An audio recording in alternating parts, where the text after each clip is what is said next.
Most unexpected off-field NFL moments. You won't believe these. What if I told you an NFL star once rode a bull on purpose? Or that a 300-pound lineman unwinds by knitting sweaters?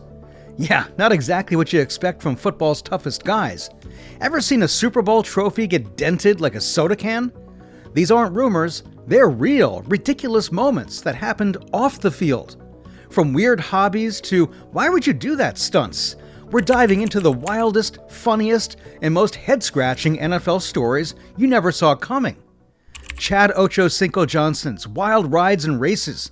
Okay, let's start with Chad Ochocinco Johnson, a guy who treated his off-field life like a reality show.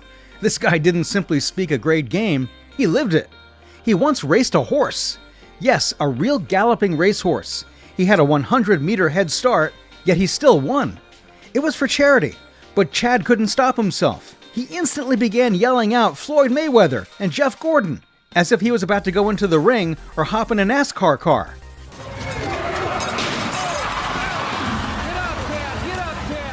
And just when you thought he couldn't get much wilder, he signed up to be a professional bull rider. Not a joke. He climbed on top of a 1,500-pound beast named Deja Blue. And, spoiler alert, it did not go well.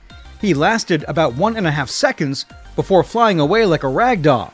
Still, he came away with $10,000 and a narrative that no one else in the NFL can match. Rosey Grier, the gentle giant with a needle and thread. Okay, here's one that'll probably catch you off guard. You know Rosey Grier, right? The 300-pound powerhouse from the Los Angeles Rams' legendary fearsome foursome defensive line in the 1960s. A man built like a wrecking ball, known for plowing through offensive lines like they were made of paper? Well, brace yourself, because Rosey had a surprising passion outside of football: needlepoint. Yep, you heard that right. While his teammates were out there pulverizing quarterbacks and making highlight reels, Rosey was at home, happily threading yarn through canvas. And he wasn't shy about it.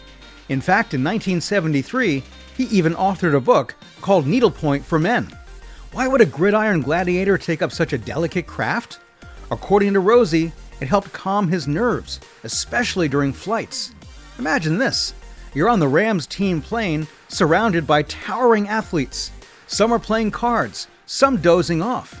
And there's Rosey, this massive intimidating presence, quietly working away with an embroidery hoop in his lap. Suddenly, the whole picture changes. The man who could flatten you on the field is stitching tiny, intricate patterns with care and focus. And the most inspiring part, he didn't give a second thought to what others might think. Rosey didn't just embrace the unexpected, he owned it. In a way, he was well ahead of his time. Long before conversations about masculinity and mental health became mainstream, Rosey was already rewriting the script, one quiet stitch at a time. Terry Crews, from gridiron to Hollywood and art studio. Terry Crews is arguably best known as the jacked dude from Brooklyn Nine-Nine, and for those over-the-top Old Spice commercials, but he used to be an NFL linebacker. And while he'll acknowledge he wasn't exactly a star on the field, what about his off-field hustle? Completely unique. Terry is more than simply muscle and comedy. He's also an extremely skilled artist. Before football, he received an art scholarship. During his NFL days, he earned additional money by painting photorealistic pictures of his colleagues. No joke. He'd pack brushes and canvases on road trips, often earning more from painting than his football paychecks. He even secured a licensing agreement with the NFL to market his artwork. Imagine being tackled by a linebacker who then delivers you a stunning artwork he created. That's Terry. After the football chapter finished, he pursued his other dream, acting. Terry Crews demonstrates that NFL players have lives beyond football, from the field to the easel to the big screen. Ed Too Tall Jones leaves football for boxing. Okay, here's one that still surprises fans. Ed Too Tall Jones wasn't just good, he was a beast on the Cowboys' defensive line throughout the 1970s. Standing at 6'9", he towered over most players and helped Dallas win the Super Bowl. Just when you thought his NFL career was blossoming, he hit everyone with a twist. Less than 30 seconds to go, round two. Wallace is throwing it. I'm leaving football to become a boxer.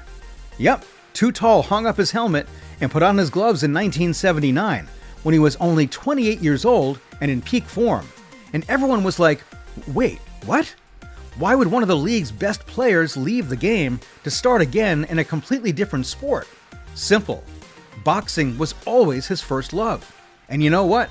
He wasn't bad. He contested 6 heavyweight matches, winning all of them. Despite not facing elite competition, he still went undefeated. After about a year, he returned to football and spent 9 more seasons with the Cowboys. It was one of the most unexpected mid-career changes in NFL history. Imagine Myles Garrett now announcing, "I'm off to try UFC for a while. Peace out." Too Tall showed that chasing a dream might mean taking the craziest detours, and sometimes it works out just fine. Steve Mongo McMichael, a defensive tackle on the 1985 Chicago Bears Super Bowl team, was not only tough on the field. Following his NFL career, Mongo applied his tough guy attitude to the realm of wrestling. And yes, he won the WCW United States Championship. Seeing a Super Bowl champion trade tackles for turnbuckles was ridiculous, but it worked. Mongo Gronkowski dents the Lombardi Trophy. Because, of course he did.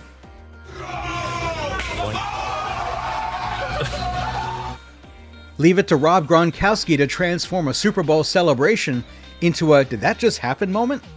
Gronk, the New England Patriots' party-loving tight end, has a reputation for off-field shenanigans, but this one may top the cake. He dented the Lombardi Trophy. Here's how it happened. When the Patriots won Super Bowl 53, they were invited to throw the first pitch at the Boston Red Sox home opener in April 2019. Gronk, of course, brought the sparkly Lombardi Trophy, because who wouldn't? While the team was having fun, Gronk decided to be creative and utilize the trophy as a baseball bat during warm-ups. When Julian Edelman threw him a pitch, Gronk did the unthinkable. He squared up and swung with the Lombardi. He hit a brilliant bunt with the wrong type of silver slugger. What was the result? A loud ping, followed by a perfectly circular dent on the trophy's top. It's perhaps the most Gronk thing ever. A little mischief, a dash of comedy, and plenty of oops. Yeah, Gronk has made a permanent mark on the Patriots Super Bowl trophy, and the best part, he simply laughed it off. Only Gronk could pull it off without missing a beat. The Patriots apparently maintained the dent as part of their history. Jared Allen trades tackles for curling stones. Jared Allen, the wild man pass rusher known for his mullet and distinctive lasso sack dance, retired from the NFL, then picked up a curling broom. Yeah, you heard that correctly. One of the league's most fearsome defenders traded the gridiron for ice, stones, and brooms. And no, this is not a Saturday Night Live sketch. It actually happened. After retirement, Allen realized he wanted a new challenge. Instead of golf or television like other ex-players, he set his sights on the Olympics, specifically the Winter Olympics. In 2018, he revealed his intention to devote his energy to curling, aiming to make Team USA for the 2022 or 2026 games. The internet and perhaps his former teammates said, "Wait, curling? Like the Olympic sport with sweeping?" But Allen wasn't playing around. He participated in bonspiels or curling events, and even built a team with other NFL players. And guess what? They got good. Like defeat the gold medalist from 2018 kind of good. In 2021, his team beat Team Schuster, the reigning champs at the US National Championships. They didn't make it to the Olympics, but Allen's curling journey went from punchline to serious respect. Seeing a big NFL veteran glide across the ice and sweep like his life depended on it, funny, yes, but also kind of inspiring. Jared Allen proved that when the competition fire is still blazing, it can take you anywhere, even to an unexpected ice-cold arena.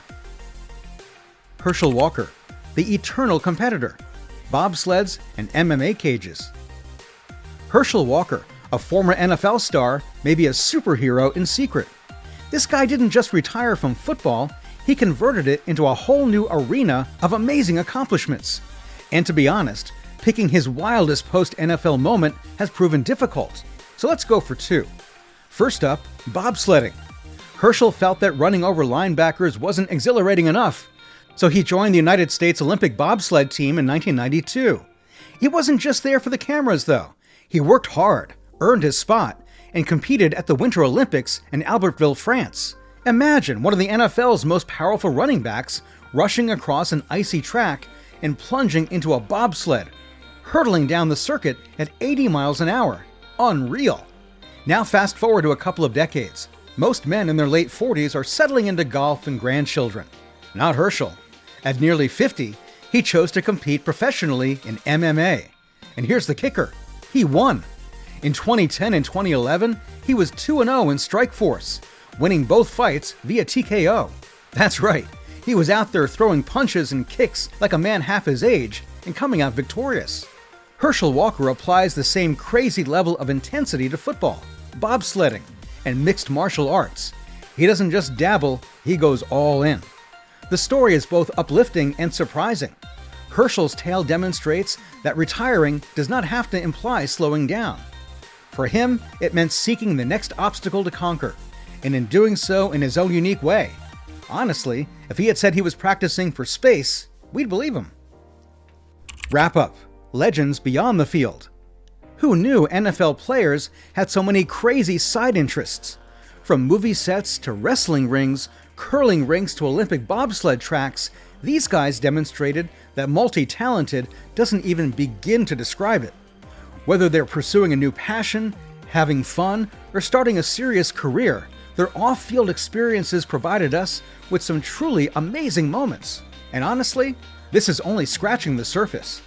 NFL players have done a variety of unusual things, including starting chicken farms, authoring books, teaching, and launching unique organizations. It's a wonderful reminder that the athletes we root for on Sundays are actual individuals with tremendous goals and some unusual hobbies. So the next time you hear a tale about a football player doing something utterly unexpected, don't laugh. It could be completely true. If you enjoyed exploring this wild side of football life, please like the video and subscribe for more wacky sports stories. Have a favorite off-the-field NFL moment we missed? Leave it in the comments. We'd love to hear it. Thank you for watching. Until next time, keep enjoying the quirky, beautiful, and completely enjoyable side of sports. If you like this video, make sure to subscribe to our channel and hit the bell icon for the latest updates.